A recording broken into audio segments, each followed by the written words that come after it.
구약성경 시편 89편입니다. 구약성경 867페이지를 찾아주시기 바랍니다.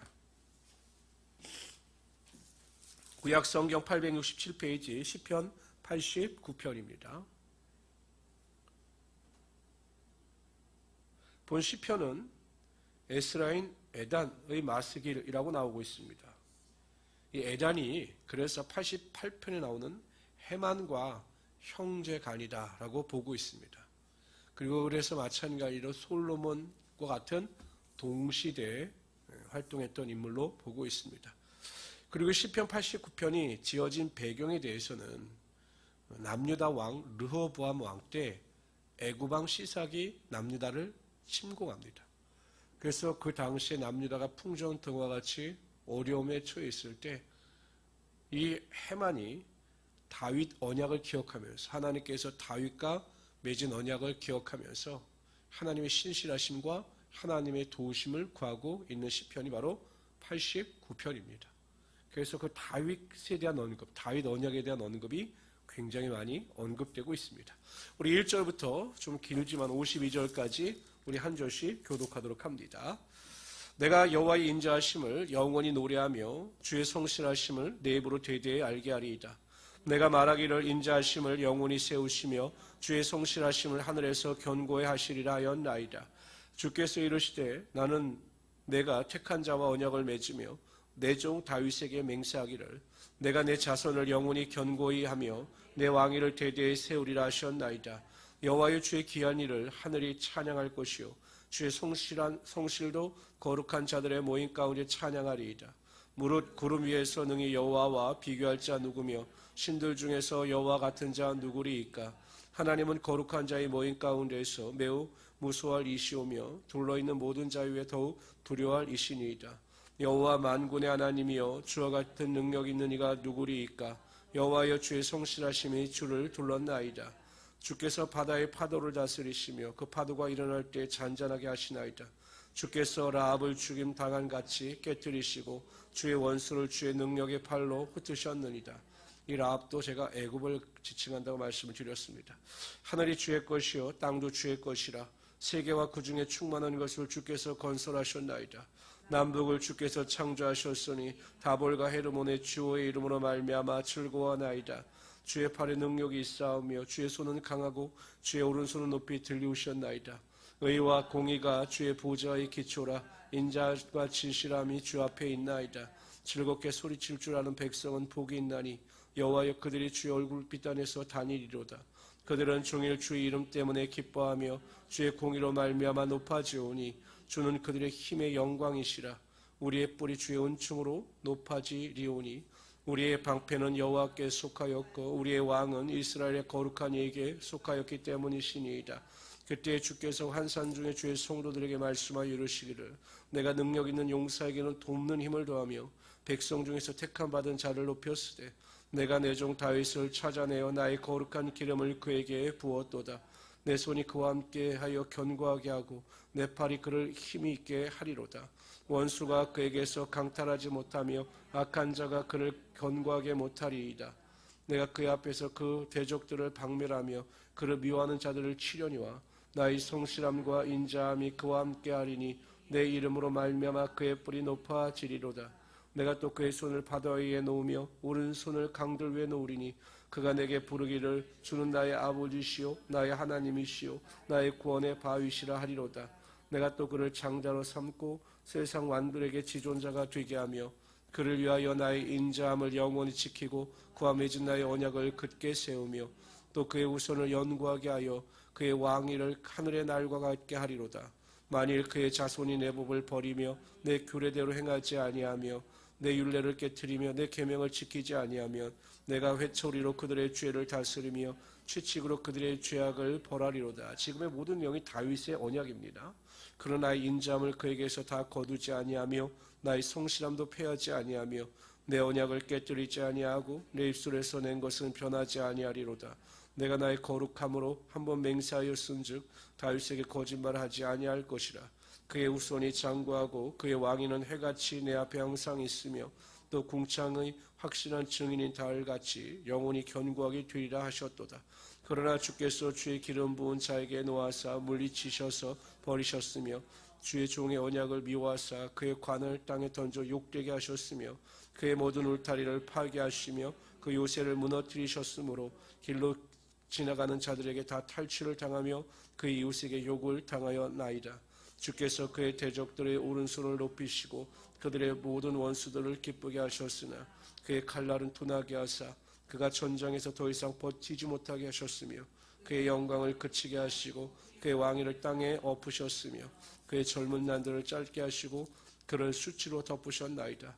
여호와여 언제까지니이까 스스로 영원히 숨기시리이까 주의 노가 언제까지 불붙듯 하시겠나이까 나의 때가 얼마나 짧은지 기억하소서.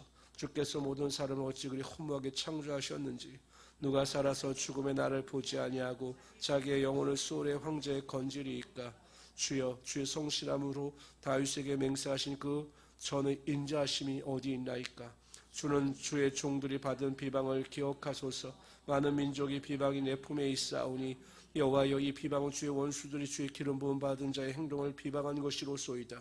여호와를 영원히 찬송할지어다. 아멘 아멘 아멘.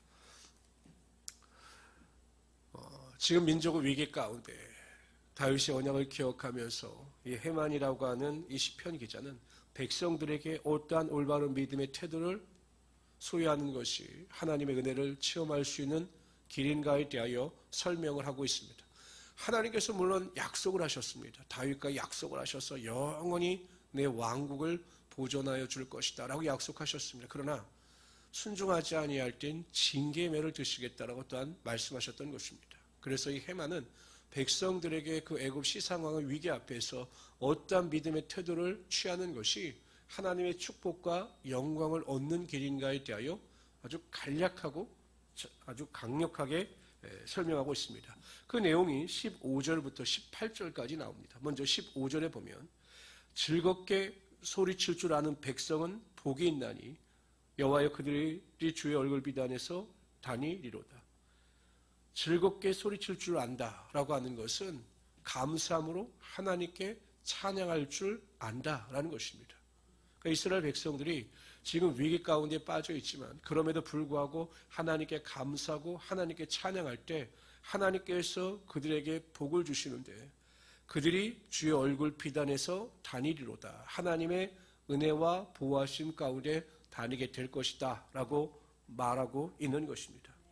그러니까 우리가 어떤 환경에 있다 할지라도 원망하고 불평하지 아니하면 그래서 그럼에도 불구하고 하나님께 찬양하고 감사하면 하나님께서 끝까지 우리를 붙잡고 계시며 하나님의 은혜가 반드시 우리의 삶 가운데 임하게 하여 주시는 것입니다. 다니엘이 위기 가운데에서도 끝까지 감사를 놓지 않았습니다. 기도를 할 뿐만 아니라 기도함에 있어 그 위기 가운데 하나님께 감사했을 때 하나님께서 다니엘을 사자굴에서 해서 구원하여 주셨을 뿐만 아니라 더 왕의 신입을 얻게 하여 주셨던 것입니다. 시편 50편 23절에 보면 감사로 제사를 드리는 자가 나를 영화롭게 하나니 큰 일을 행하는 자가 하나님을 영화롭게 하는 것이 아니라 감사로 하나님께 영광을 돌리는 자가 하나님을 영화롭게 한다는 것입니다. 그럴 때 하나님께서 그의 행위를 옳게 하는 자에게 내가 하나님의 구원을 보인다라고 말씀하십니다. 이 구원이라고 하는 것은 하나님의 도우심입니다. 감사하는 자들에게 하나님의 큰 도움, 은혜의 도움이 반드시 임하게 되는 것입니다.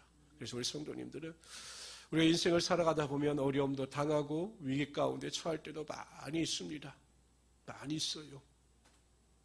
그러니까 우리 모든 성도님들이 믿음 안에서 어떤 일이든지 항상 감사하기로 작정하시고 모든 일에 감사하심으로 하나님의 큰 은혜와 축복을 누리며 살아갈 수 있는 우리 성도들이 되시기를 주님의 이름으로 축원합니다. 또 16절에 보면 그들은 종일 매일 주의 이름 때문에 기뻐한다라고 말합니다. 기뻐한다. 주의 이름은 곧 하나님 자체인 것입니다. 그러니까 그들은 환경이 아무리 어렵다 할지라도 하나님으로 인하여 기뻐하고 즐거워한다는 것입니다. 그러면 하나님께서 주의 공의로 말미암아 그들을 높여 주시겠다라고 약속하고 있는 것입니다. 우리가 아무리 절박한 상황 가운데 있다 할지라도 나의 하나님이 나를 붙잡고 계시고 나의 하나님이 전지전능하심을 믿게 되면 우리의 마음속에 항상 기쁨이 흘러넘칠 수 있게 된다는 것이죠. 왜냐하면 하나님, 여호와 그 이름 안에는 하나님은 스스로 계신 전지전능하신 하나님이 되신다라는 것을 우리에게 약속으로 보여주시고 있기 때문입니다. 그래서 우리가 무슨 일이든지 소망을 가지고 기뻐할 수 있기를 바랍니다. 하박국의 선지자 고백처럼 모든 것이 다 없다 할지라도 무화과 나무가 무성치 못하고 밭에서 주렵고 포도나무에 열매가 없다 할지라도 여호와를 인하여 즐거워하고 구원의 하나님을 인하여 기뻐할 수 있는 이 믿음을 통해서 하나님의 영광과 높임을 체험할 수 있는 우리 성도들이 되시기를 주님의 이름으로 축원합니다. 또한 18절에 또 이렇게 고백합니다. 우리의 방패는 여호와께 속하였고 하나님께서 우리의 방패가 되어주셔서 우리를 철저하게 보호하여 주시는 것입니다. 하나님께서 우리를 보호하시면 하나님의 손에서 우리를 빼앗을 자가 없습니다. 하나님께서 우리를 보호하시면 우리를 불안과 두려움에 빠뜨리게 하는 것은 이 세상에 존재할 수가 없는 것입니다. 그런데 여러분, 하나님께서 불꽃 같은 눈동자로 우리를 지키고 보호하시며 우리와 함께하여 주신다라고 약속하셨습니다. 그 사실을 믿고 항상 매일 우리의 삶 가운데 하나님과 동행하며 살아가게 되면 하나님께서 우리의 삶의 방패가 되시고 또한 돕는 손길이 되시며 산성이 되셔서 우리를 안전하게 반드시 보호하여 주실 것입니다. 광야길을 지나갈 때든지 사막길을 걸어갈 때든지 하나님께서 항상 우리를 주님의 날개 아래 보호하여 주셔서 안전하게 하시며 은혜롭게 기쁨과 소망 가운데 살아갈 수 있게 하여 주실 것입니다. 오늘 우리가 믿음으로 주님 앞에 나와 새벽에 기도할 때도요, 항상 믿음을 가지고 기도하십시오. 환경이 어떠하든지 이루실 것을 기대하면서 오늘 하루도 믿음 안에서 승리하며 살아갈 수 있는 우리 성도들이 되시기를 주님의 이름으로 축원합니다.